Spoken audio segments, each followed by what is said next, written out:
Well, on Capitol Hill, a divided Congress is back to work and facing several big fights, including battles over the government funding, foreign aid, and immigration. Striking a deal on border security and immigration policy has become central to passing more aid for Ukraine. CBN Washington correspondent Hillary Powell has been tracking the efforts. Hillary, what's the holdup?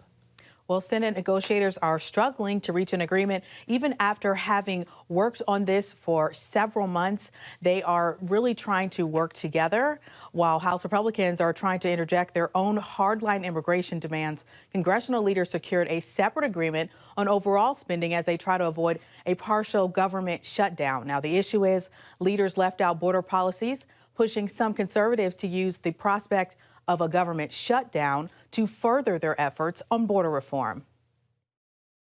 Portions of the United States southern border wall are so busy, street vendors sell migrants food.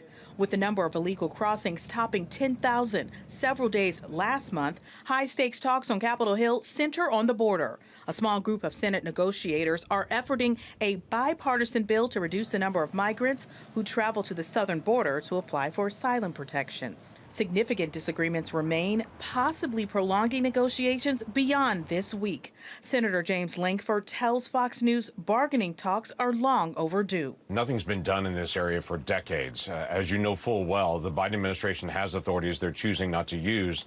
But even during the Trump administration, they struggled in certain years because they're limited in some of the authorities that are there. So there's a desperate need in the change in the way we handle asylum. Negotiators have been working for months after Republicans insisted on pairing border policy changes with supplemental funding for Ukraine. Meanwhile, Democrats want Ukraine and Israel aid paired. An agreement could unlock GOP support for President Biden's request for more than $100 billion in foreign aid. Republicans say Homeland Security Secretary Alejandro Mayorkas is sitting on the sidelines as migrants have surged into the United States. While visiting border town Eagle Pass, Texas, Mayorkas called on Congress to act on immigration reform, agreeing in part with Lankford that it's long overdue. We now need Congress to do their part and act. Our immigration system is outdated and broken and has been in need of reform for literally decades. We need more asylum officers and immigration judges so that we can resolve asylum claims quickly, granting relief when it is warranted, removing migrants when it is not, and reducing the 3 million case immigration court backlog that has been growing for years and years.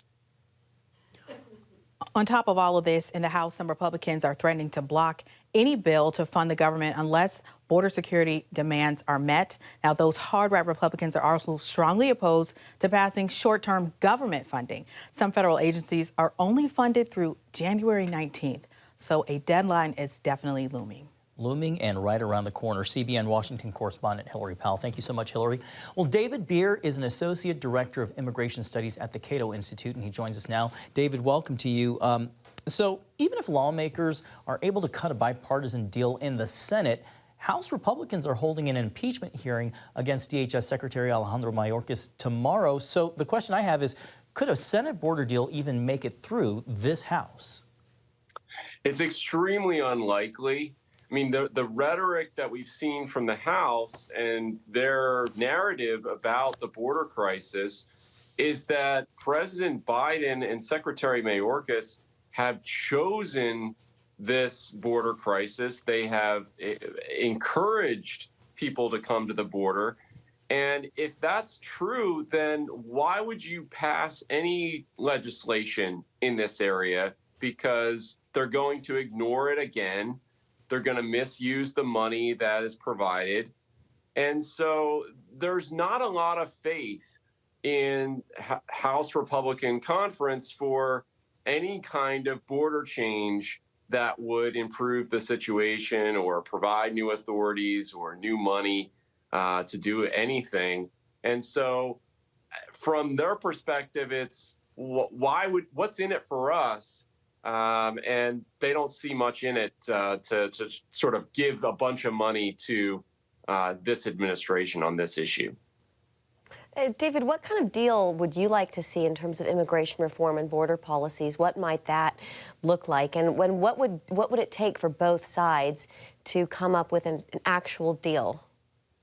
Well, you heard Senator Langford. I mean, the Trump administration dealt with this issue in 2019. I mean, if we have more than 1 million people show up at the border, then there's just no way to remove them fast. We don't have enough planes. We don't have enough buses. We don't have enough guards. We don't have enough detention facilities to house that many people. So you have to reduce the number of people who are trying to make this trip. And the only proven way to do that for the long term is legal immigration reform, a way for people to apply to come legally to the United States so they can get on a plane and come directly to the United States. They have their housing lined up. They have a sponsor in the United States if necessary to help them, not this chaotic surge to the border, hope Border Patrol releases you, and then maybe you'll find the right to work months from now by applying for asylum.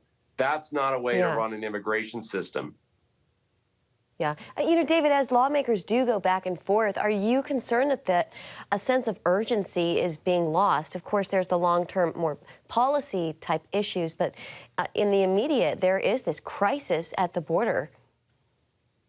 Absolutely. And look, you know, there is this expectation among Americans that the government get control of this situation. Unfortunately, we have had precedent from the 1980s all the way up through the Bush administration. And really, the Great Recession was what stopped people from coming to the border. We didn't have any jobs in this country for so long under the Obama administration. That sort of controlled the situation to a great extent. But the idea that we can just enforce our way out of this, you know, we look at the efforts from the Reagan, Clinton, Bush, Bush first, second term. I mean, the reality is it's not going to be easy to just say, wave your hand and get rid of this problem. Right now, the entire world knows we can come to the border and try to get released into the United States. And that's not a tenable situation. They have to do something game-changing to change that perception in the long term. Yeah, it's time to stop kicking the can down the road. David Beer with the Cato Institute. Thank you, David. Of course.